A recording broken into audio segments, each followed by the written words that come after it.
Guys हम लोग भंडारदारा से रिटर्न आ रहे थे और यहाँ पे सैंडस्टॉर्म देखिए, बाइक पूरी तरह से हिल रहा है, आगे रोड भी नहीं दिखाई दे रहा, इसलिए हम लोग ने यहाँ पे हॉल्ट ले लिया। पूरी तरह से विंड, यहाँ से इतना ज़्यादा विंड मैंने कभी नहीं देखा राइड पे अपने कभी, तो हम लोगों ने हॉल्ट कर लिया है। It's better to wait here than to ride. आप लोगों को कैमरा में दिख रहा है क्या पता नहीं, सारी बाइक्स मूव हो रही है ऐसे। ओए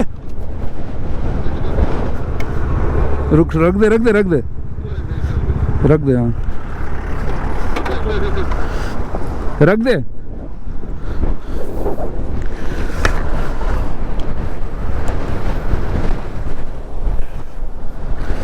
सुन सुन, अंदर ले ले, अंदर अंदर अंदर ले ले।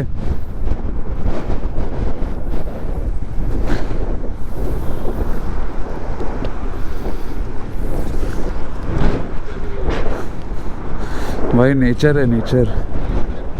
अच्छा